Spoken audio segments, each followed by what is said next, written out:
Kami mempersembahkan renungan Santapan Rohani, terjemahan dari renungan Our Daily Bread.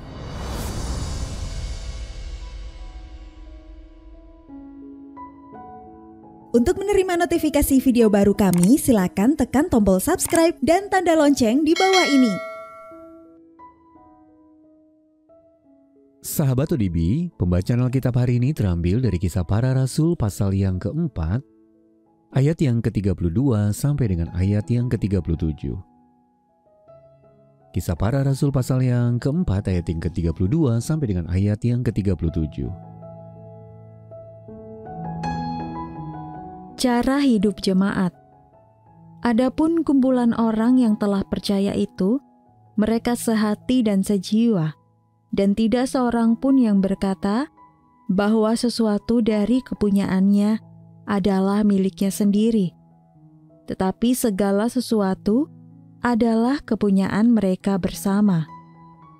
Dan dengan kuasa yang besar, rasul-rasul memberi kesaksian tentang kebangkitan Tuhan Yesus, dan mereka semua hidup dalam kasih karunia yang melimpah-limpah.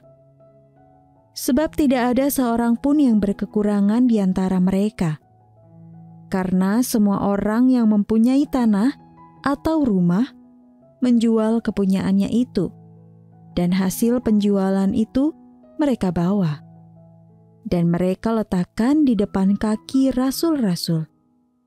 Lalu dibagi-bagikan kepada setiap orang sesuai dengan keperluannya.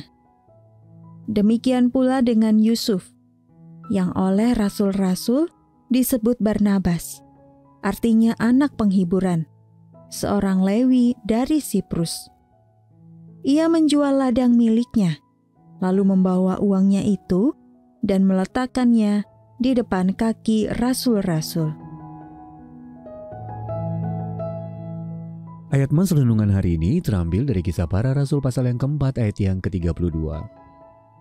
Tidak seorang pun yang berkata bahwa sesuatu dari kepunyaannya adalah miliknya sendiri, tetapi segala sesuatu adalah kepunyaan mereka bersama. Renungan hari ini berjudul Memberi Makan yang Lapar, ditulis oleh Elisa Morgan. Sahabat ODB, Lisa dan Freddie Macmillan memiliki restoran unik di Brewton, Alabama. Mereka menyajikan makanan yang baru dimasak secara cuma-cuma kepada siapapun yang mengantre. Pasangan ini telah menggunakan tabungan pribadi mereka untuk menolong para lansia yang sering kelaparan dan jarang makan di restoran. Mereka membuka kotak donasi untuk menerima sumbangan. Lisa berkata, "Ada kalanya tidak ada apapun di dalamnya. Sesekali ada ucapan terima kasih. Di lain waktu kami menerima $1,000. Namun kami selalu memiliki yang kami perlukan. Kami ingin berbagi makanan dengan mereka yang lapar, memulihkan martabat mereka, dan menguatkan komunitas."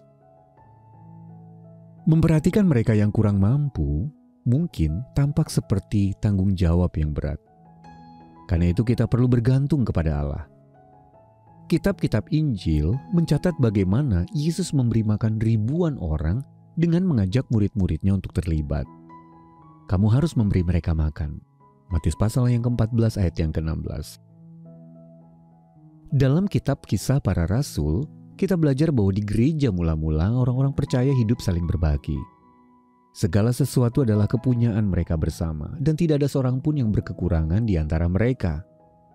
Banyak di antara mereka yang menjual harta benda dan hasil penjualan mereka diberikan kepada para rasul. Ayat 34 dan 35 berkata, dibagi-bagikannya kepada setiap orang sesuai dengan keperluannya. Karena mengerti bahwa milik mereka sesungguhnya adalah milik Allah, mereka dengan sukarela berbagi dengan sesama dari apa yang mereka miliki. Sahabat ODB, Allah memelihara kita. Terkadang melalui tangannya sendiri, dan terkadang melalui tangan umatnya. Dia memenuhi kebutuhan kita sehingga kita pun dapat memenuhi kebutuhan orang lain. Sahabat ODB, bagaimana cara Allah menyediakan kebutuhan Anda? Lalu bagaimana kita dapat ikut melayani bersama Allah untuk menyediakan kebutuhan orang lain di sekitar kita. Mari kita berdoa. Ya Allah, aku sangat bersyukur atas pemeliharaan-Mu yang melimpah dalam hidupku. Tolonglah aku untuk berbagi dengan sesamaku dari apa yang telah Kau berikan kepadaku. Dalam nama Tuhan Yesus kami berdoa. Amin. Mari mendukung pelayanan ini agar kami dapat menjangkau banyak jiwa dengan firman Tuhan yang sanggup mengubahkan hidup. Silakan scan kris yang tertera di layar untuk memberikan persembahan kasih. Tuhan Yesus memberkati.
Puji